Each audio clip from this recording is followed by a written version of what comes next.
Delhi, the country's massive capital region, is suffering from an unprecedented heat wave.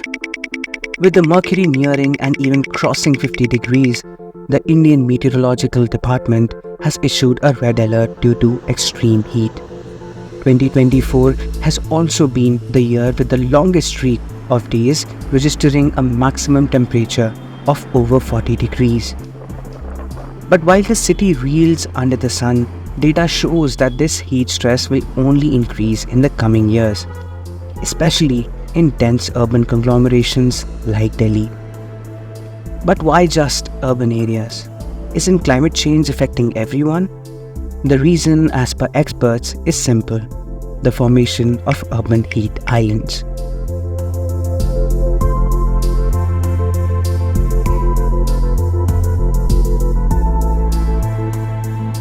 Urban heat islands, as the word conveys urban.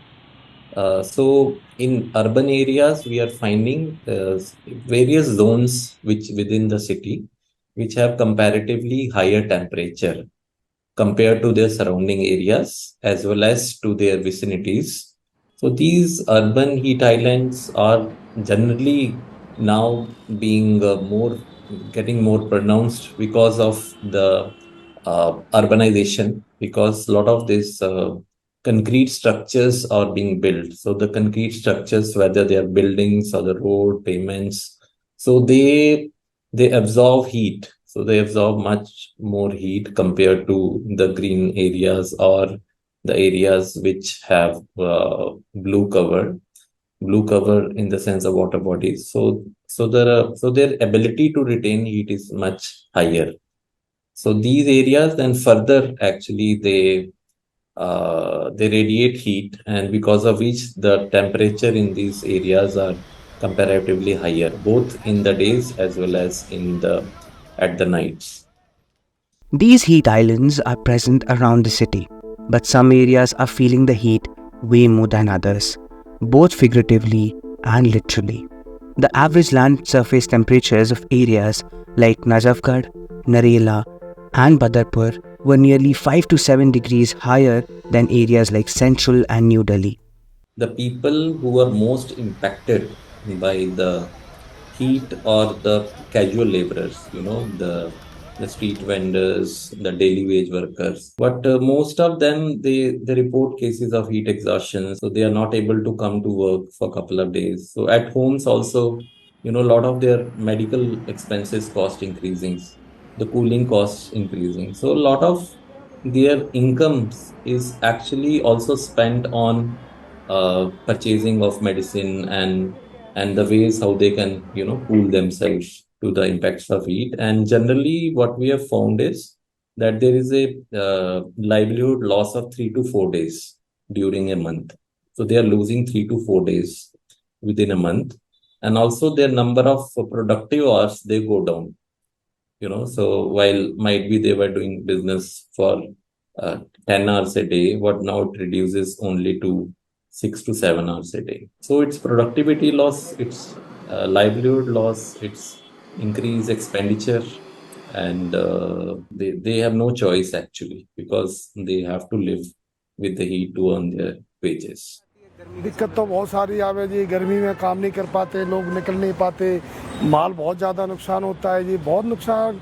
इस साल जैसा घाटा भी बहुत हुआ है जी। इस बार 2 महीने में कम से कम मैंने भी 35-40 हज़ार रुपये इकट्ठा रखे हैं। काम करने का मन नहीं करता, लेकिन क्या करें, पेट है, बाल बच्चे पालने हैं, काम तो करना ही होता।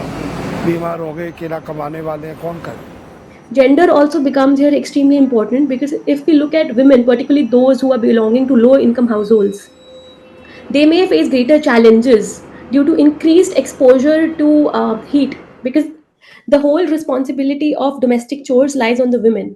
And a lot of domestic chores involve cooking in the kitchen. So women are also more exposed to the heat. So when we talk about gender disparity, yes, there is gender disparity definitely when we're talking about heat waves and its impact on women. But why does this difference of temperature exist within the city? Our answer lies in two maps. Here is Delhi's green cover, and here are Delhi's temperature hotspots. Can you spot the pattern? Areas with better access to green cover are facing lesser land surface temperatures on average. So basically, see how the heat wave operates is at two levels. One is that there are green areas, another is that there are water bodies, third is concretization. So these three factors are extremely important when we're talking about heat waves. So when there are green areas, it provides shade.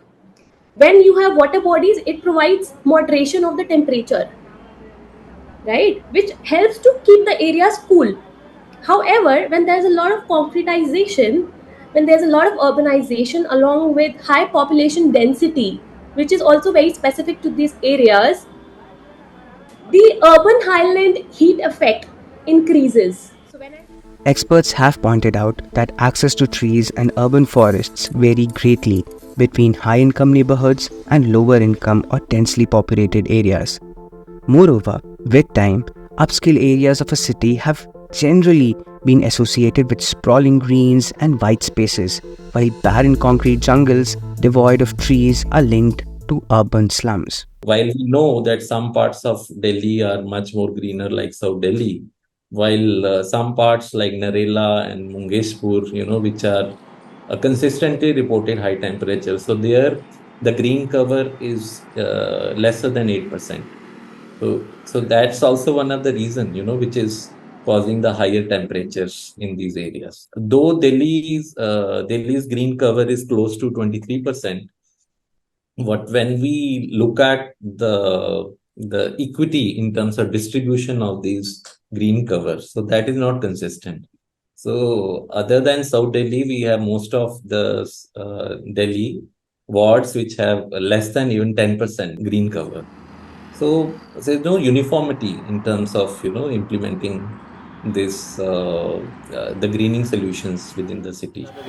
पेड़ तो खैर रहेगा ही कम, जो market है तो पेड़ तो नहीं होगा, पेड़ तो कहाँ से आएगा भाई, मार्केट में कैसे हो सकता है ये बताइए आप, मार्केट में तो नहीं होगा ना, ज़्यादा करोगे तो आप घरों में लगा सकते हो, रोड पे कहाँ खड़ा है, जगह कम है. According to experts, the solutions here are twofold. The first part is the implementation of nature-based solutions. So primarily when we look at the nature-based solutions for reducing the impacts of the heat, so they include one, which is in terms of protecting the existing ecosystems, the ecosystems within the city. Keep these protected areas protected and also improve the quality of the infrastructure of these protected areas. The second being that we also need to look at the areas which are in the peripheries, which could be managed. So, for example, so a lot of the man-made forests in the cities, or the man-made plantation in the cities, such forest needs to be further maintained, and also the quality of these forests should be enhanced. So further also the restoration of the ponds, the restoration of the lakes, to improve the quality of these natural infrastructure. So that is very important. Third is the gray solutions, or the gray infrastructure solutions, where there are already a lot of built area within the city. So like streets, so like streets within the housing colonies or in the residential areas. So those streets generally can also be planted with the local species, or the species which local tree species which provide high shade. So those kind of species which actually can also not only provide shade in these areas, they can also reduce the temperatures through the transpiration. The trees in these trees generally reduce their surrounding temperatures through both through transpiration and also enhancing the wind flow. On the other hand, experts also say that spreading awareness and sensitizing the local communities regarding the hazardous effect of the heat wave will also go a very long way. What I personally feel is that there is a lack of awareness campaigns and risk perception around heat waves. Heat waves is till date not being considered as a health hazard or a hazard per se disaster management language, right? So what happens is our approach is still very reactive in nature. For instance, there have been advisories from disaster management authorities, from NCDC, from NDMA towards how people can protect themselves against heat related illnesses. However, if you look at the advisories, they haven't reached out to people yet. I don't know what kind of advisories have you seen through or gone through, be it social media, be it your WhatsApp messages, forward messages. I have not been through it, any of it personally. Something which is very important for each of us is to understand the difference between a heat wave and normal hot weather, and also the alerts that are issued. Like there's a yellow alert, there's an orange alert, there's a red alert. I am not very sure how much of this people are able to understand. So like if there's a yellow alert, what you need to do. If there's an orange alert, what you need to do. I think these are the kind of things that we really need to work around, and we should be better in a better condition. However, the equity in distribution is what needs to be given special importance, as this fight against climate change will only get harder from here on.